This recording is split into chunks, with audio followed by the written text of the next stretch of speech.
बच्चों नेक्स्ट है question number 4। बच्चों रीड करते हैं पहले। PQR partners in a firm sharing profit and loss in the ratio of 3:2 respectively. बच्चों PQR ये तीनों पार्टनर है, इनका रेशियो है 3:2:1। On 31st March 2024 the balance sheet as given। Balance sheet बच्चों दे दी, अभी हमें पढ़ने की जरूरत नहीं। रिटायर्ड कौन है वो मुझे देखना है बच्चों। Q retired on the above mention date. कौन रिटायर्ड हो रहा है बच्चों? क्यू, यानी कि मिडिल पार्टनर क्या हो रहा है? रिटायर्ड, यानी कि इसका जो शेयर है बच्चों कितना है? 2/6। जो मुझे चाहिए था बच्चों वो मैंने लिख लिया, ठीक है। तो बच्चों ऐसा बता सकता हूँ क्यू रिटायर्ड पार्टनर है और उनका जो प्रॉफिट शेयरिंग रेशियो है वो है 2/6। क्लियर। इसके बाद बच्चों आपको पता है हम क्या करते हैं, अकाउंट बना देते हैं, रेवोल्यूशन, पार्टनर्स कैपिटल और बैलेंस शीट। और बाजू में बच्चों कौन सा अकाउंट प्रिपेयर कर देंगे? कैश अकाउंट या फिर बैंक। ये डेबिट और ये क्रेडिट। डेबिट का मतलब कम्स और इसका मतलब गोज आउट, ठीक है। ये बनाने के बाद बच्चों अपन क्या करेंगे, 5 स्टेप्स फॉलो करते हैं। वो पहला है ट्रांसफर कैपिटल। बच्चों क्या करेंगे? ट्रांसफर करेंगे कैपिटल। सबसे पहले बच्चों यहाँ पे कैपिटल लेके पी का है 15, क्यू का है 10 और उसका है 10। तो बच्चों ये कहां पे ले जाएंगे? पार्टनर्स कैपिटल में क्रेडिट साइड, अपोजिट साइड ये लेफ्ट तो वो right, by balance brought down. इसका है 15, इसका है 10 और इसका है 10। तो बच्चों ऐसा बोलूंगा ट्रांसफर कैपिटल हो गया, डन। अपना ट्रांसफर हो गया कैपिटल। नंबर 2 स्टेप्स बच्चों क्या होता है? Gaining ratio. क्या होता है? Gaining ratio. Gaining ratio is equal to new minus old. बच्चों पहले देखिए हमारा ओल्ड रेशियो दे दिया 3:1। कहीं पे क्वेश्चन में न्यू रेशियो की इंफॉर्मेशन है? न्यू रेशियो दिया है बच्चों, चेक कीजिए। कहीं पे क्वेश्चन में न्यू रेशियो अवेलेबल नहीं है तो बच्चों आपको पता है रूल क्या है, जो रिटायर्ड पार्टनर है उसका शेयर हटा के जो बचेगा वो क्या बन जाएगा बच्चों? New ratio. तो ऐसा बोलूंगा बच्चों जो गेनिंग रेशियो है, न्यू रेशियो है, वो क्या हो गई अपनी 3:1, ठीक है। तो पी और आर में जो रेशियो है वो क्या हो जाएगी बच्चों? Gaining ratio 3:1। क्लियर। तो ये भी आपको कॉन्सेप्ट क्लियर होना चाहिए। इसको हटा के जो बचेगा वो क्या हो जाएगा बच्चों? गेनिंग, यानी कि वॉट एवर न्यू रेशियो जो भी बोलो वो आपका हो जाएगा, डन। अब बच्चों नेक्स्ट स्टेप्स क्या होता है आप चेक कीजिए। Next goodwill. गुडविल आपको देखना है बैलेंस शीट में अवेलेबल है या फिर नीचे एडजस्टमेंट में अवेलेबल है। बैलेंस शीट में बच्चों यहाँ पे अवेलेबल नहीं है तो राइट ऑफ करने की जरूरत नहीं है। यहाँ पे बच्चों अवेलेबल है, yes, goodwill of the firm valued 18,000। कितना वैल्यू दिया है बच्चों? फर्म का गुडविल 18,000 दिया। इसको बच्चों थोड़ा रब करके यहाँ पे गुडविल का वर्किंग नोट कर ले। कौन रिटायर्ड हो रहा है बच्चों? रिटायर्ड क्यों हो रहा है? क्यों वो क्या बोलेगा कि भाई मैं रिटायर्ड हो रहा हूँ तो मुझे गुडविल चाहिए। क्या चाहिए? गुडविल, ठीक है। Goodwill shares. क्यों गुडविल शेयर्स? फर्म की गुडविल कितनी है बच्चों? 18। उसका शेयर्स कितना था बच्चों? क्यू का शेयर्स कितना था बच्चों? 2/6। तो इंटू 2/6 करेंगे तो ऐसा बोलूंगा 6,000 उसका शेयर्स आएगा। कितना आएगा? 6,000। एक बार कैलकुलेटर में चेक कर ले, कई बार जल्दबाजी में गलती हो जाती है। तो ये आएगा यस बच्चों 6,000। तो क्यों ऐसा बोल रहा है कि मैं रिटायर्ड हो रहा हूं तो मुझे मेरे हिस्से की कितनी गुडविल मिलेगी? 6,000। बोले कि ठीक है। कौन देगा बच्चों? Gaining partner. गेनिंग पार्टनर देते तो एंट्री क्या होता है? G2R होता है। क्या होता है? G2R, यानी कि क्या हो गया बच्चों? गेनिंग। गेनिंग कौन है यहाँ पे?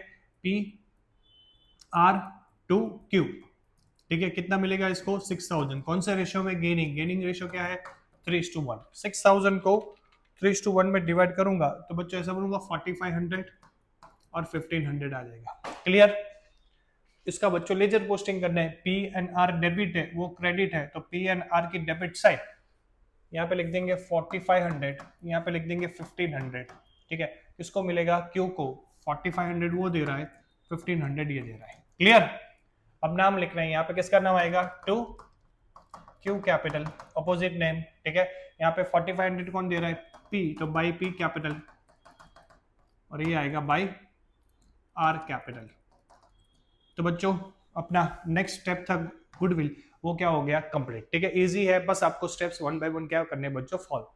नेक्स्ट है बच्चों रिजर्व। रिजर्व देखो क्वेश्चन में कहीं पे रिजर्व है? Creditors, bills payable, no no no no, यहाँ पे कोई रिजर्व है नहीं। यहाँ पे बच्चों यस पीएनएल है। पीएनएल कितना है? 1,200। तो ये राइट साइड है, तो पार्टनर्स कैपिटल में कौन से साइड चलेगा बच्चों? Left side. तो ऐसा बोलूंगा पार्टनर्स कैपिटल में यहाँ पे लिख देंगे 2 पीएनएल कितना है? 1,200। कौन से रेशियो में बच्चों? Old ratio. ओल्ड रेशियो क्या है मेरी? 3:2:1। तो ऐसा बोलूंगा 1,200 को इंटू 3 डिवाइड बाय 6, ये 600 हो जाएगा, ये हो जाएगा 400 और ये हो जाएगा 200। डन। तो ये हो गया बच्चों क्या अपना रिजर्व। तो ऐसा बोलूंगा 4 स्टेप रिजर्व भी हो गया अपना, ठीक है। नेक्स्ट स्टेप, लास्ट स्टेप कौन सा है बच्चों? एडजस्टमेंट। एडजस्टमेंट का मतलब रेवोल्यूशन। वहां पे देखना पड़ेगा क्या असेट और लायबिलिटी में प्रॉफिट और लॉस क्या है।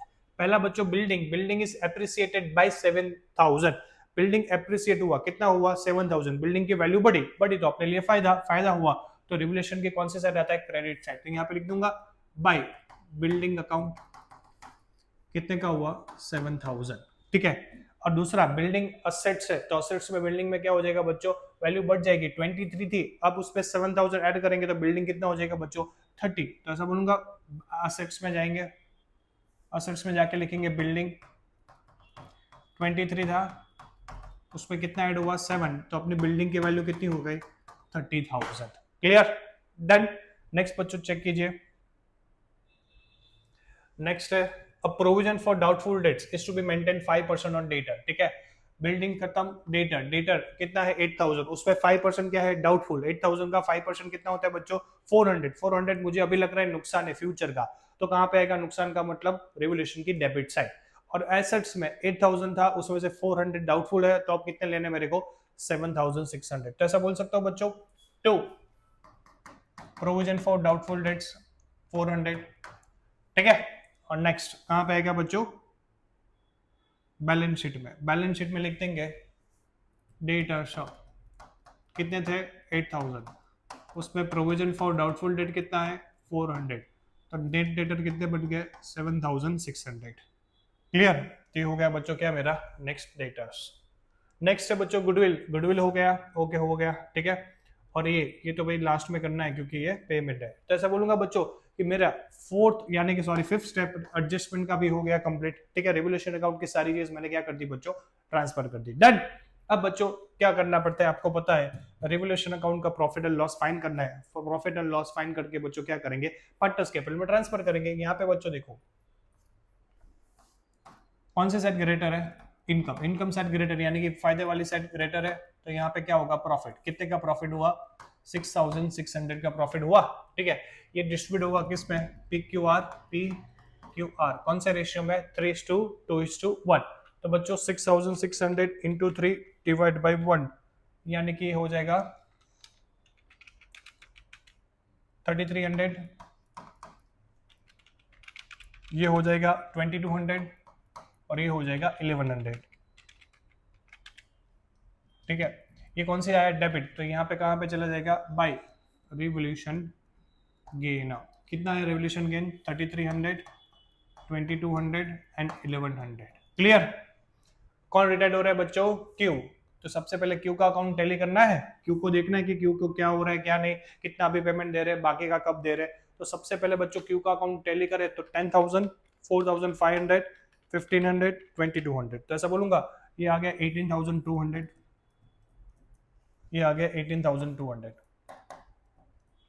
ठीक है। 18,200 में से 400 माइनस करेंगे तो बच्चों आएगा 17,800, कितना देना है उसको 17,800। अब बच्चों सबसे पहले इंस्ट्रक्शन पढ़ लेते हैं, यहाँ पे देखो 2,800 was paid to Q immediately, हमें देना कितना है 17,800, उसमें 2,800 तुरंत दे रहे हैं, और बाकी का the balance in his capital account to be transferred to his loan account by carrying interest as per agreement, ठीक है। उसका मतलब क्या है क्यू है उसमें 2,800 हम तुरंत पे कर रहे हैं, बाकी का बच्चों लोन में ट्रांसफर करना है, तो ऐसा बोलूंगा कि 2,800 हम तुरंत पे कर रहे हैं, तो ये 2 कैश में चला जाएगा, और बाकी का 1 साल मींस इन फ्यूचर पे करेंगे, तो वो जो बचेगा अमाउंट 15,000 वो लोन में चला जाएगा, ठीक है। ये कैश है डेबिट है, तो कैश के अकाउंट की क्रेडिट साइड लिख देंगे 2,000 अपने कम हो गए गोज आउट, ठीक है। और यहाँ पे बच्चों अपना लोन आ गया कितना 15,000, ये जो लोन आया बच्चों यहाँ पे लिख ले 2 क्यू लोन लायबिलिटी हो गई 15,000, तो रिटायर्ड पार्टनर का बच्चों क्या हो गया काम खत्म, क्लियर। रिटायर्ड पार्टनर का क्या हो गया काम खत्म, डन। तो यहाँ तक बच्चों अपने को सम है वो एज इट इज जो भी है वो एज इट इज ही करना है, डन। अब बच्चों सारी असेट्स और लायबिलिटी एक बार चेक कर ले, जो भी ट्रांसफर करना है वो मैं सब लूंगा कैश अकाउंट में चला जाएगा, कैश अपना 4,700 ओपनिंग बैलेंस है तो मैंने लिख लिया 4,700, तो ये 4,700 अपोजिट साइड चला गया, स्टॉक 11,690, ठीक है। P&L खत्म हो गया तो स्टॉक लिख देंगे, स्टॉक लिख लिया 11,690, तो सारी एसेट साइड क्या हो गई बच्चों कंप्लीट। नेक्स्ट है लायबिलिटी साइड, लायबिलिटी में क्रेडिटर और बिल्स पेबल 13,590, तो बच्चों वो लिख लेते हैं क्रेडिटर 13,000 और बिल्स पेएबल 590। तो सारी एसेट और लायबिलिटी अपनी क्या हो गई बच्चों, ट्रांसफर। अब मुझे क्या करना है, सीडी फाइंड करना है, वो कैसे देखते हैं। अब बच्चों आपको पता है जनरली बैलेंस सीडी कैसे फाइंड करते हैं, टू बैलेंस, यहाँ पे थोड़ा अलग कलर से लिखे, yes, to balance CD generally हम कैसे फाइंड करते हैं, क्रेडिट में से डेबिट माइनस करके फाइंड करते हैं। लेकिन पहले क्वेश्चन की एक बार इंस्ट्रक्शन पढ़नी पड़ेगी, उन्होंने कुछ बोला है तो उसके अकॉर्डिंग करना पड़ेगा। ठीक है बच्चों, यहाँ पे देखो एक लाइन है बच्चों, रिमेनिंग पार्टनर यानी कि कौन बचा, पी एन आर, क्यू के रिटायर होने के बाद decide to maintain equal capital balance by opening current account. ठीक है, बाय ओपनिंग करंट अकाउंट। इन्होंने क्या बोला कि हम जो भी बैलेंस है वो कौन से है, इक्वल मेंटेन करना चाहते हैं, और साथ में कौन सा अकाउंट ओपन करके, करंट अकाउंट। यानी कि बच्चों मैं ऐसा बताऊंगा कि यहाँ पे जो कैपिटल है वो इक्वल रहेगा, अगर इसका 1 है तो इसका भी 1 रहेगा। ठीक है, लेकिन आपको बच्चों कोई टेंशन लेने की जरूरत है, मैं शॉर्टकट बता दूं, कुछ नहीं करना है। आपके पास सारी असेट्स अवेलेबल है, यस अवेलेबल है, उसमें से लायबिलिटी माइनस कर दो, जो बचेगा वो क्या बचेगा, कैपिटल अकाउंट। यानी कि बच्चों ऐसा बोलूंगा, यहाँ पे आएगा कैपिटल अकाउंट किसका, पी एन आर का। ठीक है, असेसमेंट से लायबिलिटी माइनस करने के बाद जो बचेगा उसको इक्वल प्रोपोर्शन में क्या कर देंगे बच्चों, डिवाइड कर देंगे, फिर बैलेंस शीट मिल जाएगा। फिर अपने को जो डिफरेंस है कहां पे ले जाने बच्चों, करंट अकाउंट में। लेकिन सबसे पहले असेट्स में एक चीज बाकी है बच्चों, कैश अकाउंट क्लोज करने का। 4700 है और 2800, तो कैश कितना बचा, 1900। तो सबसे पहले मैंने कैश क्लोज कर दिया 1900। ठीक है, असेट सेट पूरी हो गई। अब बच्चों असेट सेट सारे कंप्लीट हो गए, तो असेट का टोटल कीजिए 30,000, 7600, 11,690, 19,100, तो ये आ गया 51,190, ये आ गया 51,190। उसमें से ये माइनस कीजिए 590, 13,000 एंड 15,000। तो ऐसा बता सकता हूं कि बैलेंस बचा 22,600। दोनों का कैपिटल कितना हो रहा है, 22,600। इसको इक्वल प्रोपोर्शन में डिवाइड करना है, यानी कि डिवाइड बाय 2। तो इसका बैलेंस हो जाएगा 11,300, इसका बैलेंस हो जाएगा 11,300। समझ में आ रहा है बच्चों, क्या हो जाएगा, इसका बैलेंस 11,300, इसका भी बैलेंस कितना हो जाएगा 11,300। तो ऐसा बता सकता हूं कि बच्चों यहाँ पे मैं लिख सकता हूं, तो बैलेंस सी डी, पी का 11,300 आया, इसका भी 11,300 आया, यस आया, डन। और डिफरेंस कहां पे ले जाने का बोला है उन्होंने, करंट अकाउंट में। तो मुझे दोनों का एक बार बैलेंस देखना पड़ेगा, जहां पे डिफरेंस आ रहा है वो कहां पे ले जाएंगे बच्चों, करंट अकाउंट में। तो एक बार देख ले कि डिफरेंस कहां पे आ रहा है। देखो सबसे पहले मैं अगर पी का डेबिट के साइड का टोटल करूं 4500, 600 और 11,300, तो इसका टोटल आ रहा है 16,400, और इसका क्रेडिट का टोटल करूं तो 18,300। ठीक है, तो ऐसा बता सकता हूं कि बच्चों डिफरेंस है वो डेबिट साइड आ रहा है, कितना डेबिट आ रहा है, 1900। तो टू करंट अकाउंट, ये 1900 करंट अकाउंट का बैलेंस आ गया। ठीक है, ये डेबिट साइड आया।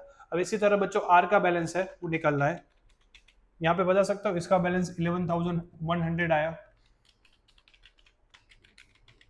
और इसका 13,000 आया। ठीक है, 13,000 में से 11,100 निकालो, तो इसका बैलेंस यहाँ पे आया 1900। ये भी कौन से अकाउंट में, बाय करंट अकाउंट में ले जाएंगे। ठीक है, क्वेश्चन में जो बोला था वो इंस्ट्रक्शन के अकॉर्डिंग बच्चों दोनों का कैपिटल भी क्या हो गया, इक्वल हो गया, और डिफरेंस कहाँ पे ले जाना है बच्चों, करंट अकाउंट में। ये करंट अकाउंट में कौन सी साइड है, डेबिट, तो ये कहां पे जाएगा, लायबिलिटी में। यहां पे लिख दे बच्चों करंट अकाउंट ऑफ पी। ठीक है, यहां पे करंट अकाउंट ऑफ आर हो जाएगा। ठीक है, कितना आया 1900, इसका भी कितना हुआ 1900। क्लियर। अब बच्चों क्या करना है अपने को, बैलेंस शीट का एक बार टोटल करके फाइनली करना है, कितना आया देखो। अब बच्चों टोटल करें तो लॉजिकली 30,000, 7,600, 11,690, 1900 और 1900, इसका टोटल आ गया बच्चों 53,090। ठीक है, इसका भी इतना ही हो जाएगा 15,000, 13,000, 590 और 1900, इसका भी कितना हो गया 53,090। ये हो गया बच्चों आपका क्वेश्चन। यहाँ पे मैंने बैलेंस शीट का टोटल पहले ही कर दिया था। ठीक है, आपको पहले नहीं करना है, रफ वर्क में बाजू में लिख देने का। ठीक है ना, फिर आपको लास्ट में करंट अकाउंट ट्रांसफर करके जो भी है ग्रांड टोटल करने का। बच्चों सबसे इजी ट्रिक ये है, इससे इजी ट्रिक कोई वर्ल्ड में है नहीं। ठीक है, असेट्स में है जितनी भी अवेलेबल लायबिलिटी वो माइनस करेंगे तो आपको कैपिटल है वो क्या करना है, इक्वल प्रोपोर्शन में डिवाइड करना है, तो आपको बैलेंस शीट मिल जाएगा।